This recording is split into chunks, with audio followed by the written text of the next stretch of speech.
नमस्कार साथियों, आपका स्वागत है केआरटी न्यूज चैनल में। और हम आज आपके सामने लोकसभा चुनाव 2024 को लेकर महासर्वे लेकर हाजिर हो गए हैं, जिसमें हम बातचीत करेंगे एक एक राज्य की एक एक सीट के बारे में सटीक से जानकारी देने वाले, जो कि अब लोकसभा चुनाव 2024 को लेकर सर्वे जारी हुआ है। ये कर्नाटक विधानसभा चुनाव के बाद में जारी हुआ है, लेकिन एक सर्वे कर्नाटक विधानसभा चुनाव 2023 से पहले भी जारी हुआ था, लेकिन उस सर्वे में आंकड़ों में कुछ गलती देखने को नजर आ रही थी। इसलिए अब यह सर्वे दोबारा जारी हुआ है, जिसमें संपूर्ण भारत के कई राज्यों के लोगों ने अपनी मत देकर, वहीं अपने वोट देकर इस सर्वे में अपनी एक जो पहचान हासिल की है। अगर आप भी अगले सर्वे में अपना मत जुड़वाना चाहते हो तो कमेंट बॉक्स में जाकर आप भी अपनी राय दे सकते हो कि इस बार कौन सी पार्टी की कितनी सीटें मिलेगी व कौन सी पार्टी की सरकार बननी चाहिए। आपकी राय भी हमारे लिए दोस्तों बहुत ही महत्वपूर्ण मानी जाएगी। वहीं मेरे भाइयों, अगर आप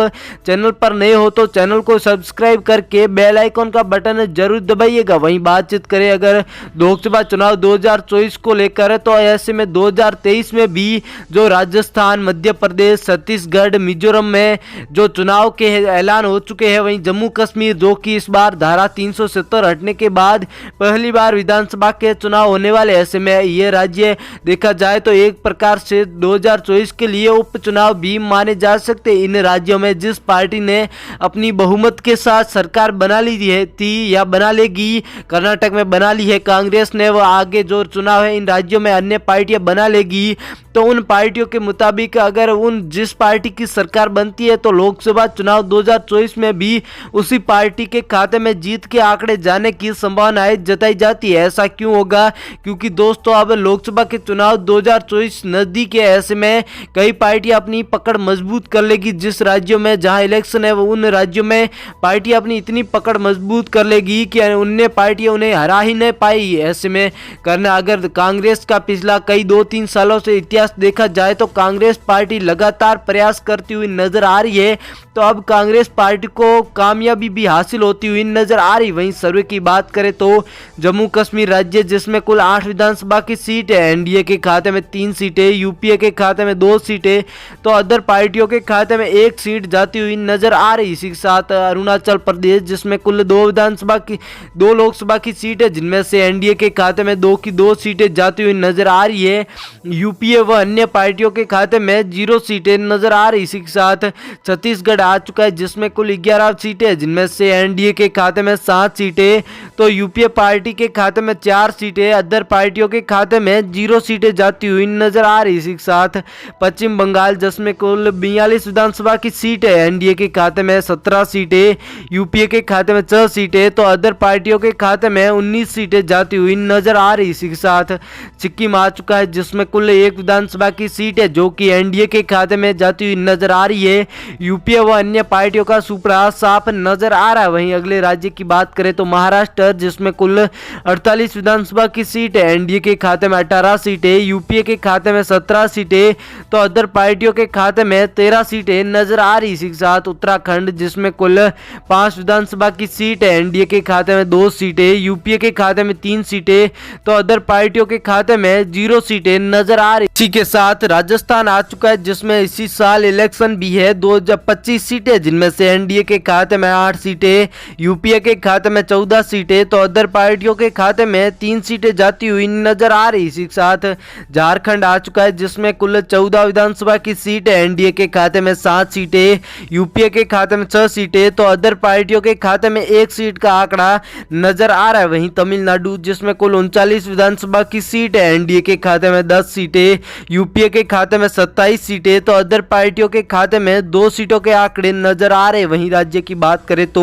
गोवा आ चुका है, जिसमें कुल 2 विधानसभा की सीट है, एनडीए के खाते में 1 सीट, तो यूपीए पार्टी भी टक्कर देती हुई 1 सीट पर, अदर पार्टियों के खाते में कोई सीटें नजर नहीं आ रही। वहीं मेरे भाइयों, आप वीडियो के एंड में बने रहिएगा, चैनल पर नहीं हो तो सब्सक्राइब जरूर करिएगा। मणिपुर, जिसमें कुल 2 विधानसभा की सीट है, यहाँ पर 2 की 2 सीटें यूपीए के खाते में जाती हुई नजर आ रही है, तो अदर पार्टियों के खाते में 0 सीटें नजर आ रही। इसी के साथ दिल्ली राज्य है जहां कुल 7 विधानसभा की सीट है, जहां एनडीए के खाते में 2 सीटें, यूपीए के खाते में 2 सीटें तो अदर पार्टियों के खाते में 3 सीटों के आंकड़े देखने को मिल रहे। इसी के साथ मेघालय राज्य आ चुका है जिसमें कुल 2 सीटें हैं, जिनमें से एनडीए के खाते में 1 सीट तो यूपीए पार्टी भी इस बार टक्कर देती हुई 1 सीट पर, अदर पार्टियों के खाते में 0 सीटें नजर आ रही। हिमाचल प्रदेश जिसमें कुल 4 विधानसभा की सीट है, एनडीए के खाते में 1 सीट, यूपीए के खाते में 2 सीटें तो अदर पार्टियों के खाते में भी 1 सीट का आंकड़ा देखने को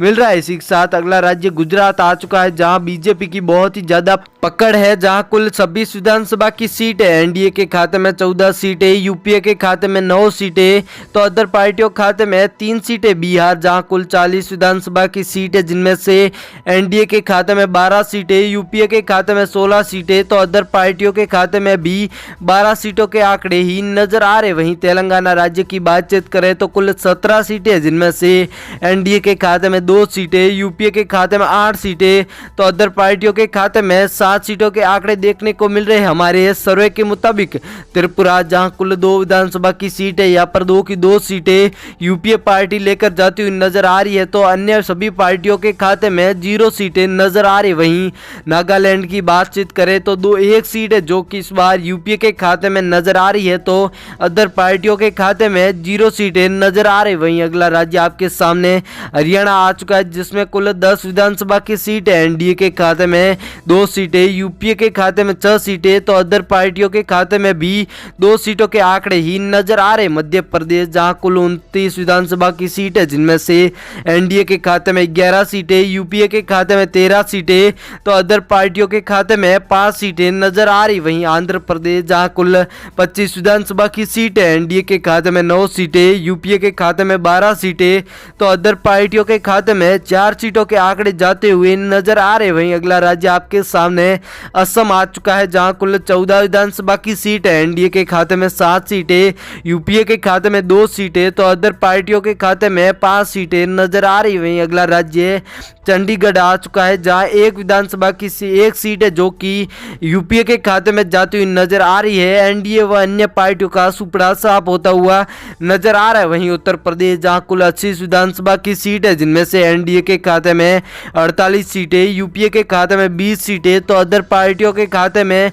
12 सीटों के आंकड़े देखने को मिल रहे। दोस्तों अगर आपको हमारे सर्वे में कहीं गलती नजर आ रही है कि यहाँ पर आपके अनुसार कुछ और सीटें होनी चाहिए तो आप हमें कमेंट बॉक्स में जाकर अपनी राय भी बता सकते हो। वहीं इस बार बताना जरूर कि लोकसभा चुनाव 2024 में कौन सी पार्टी को बहुमत के साथ सरकार बनाने का मौका मिलेगा।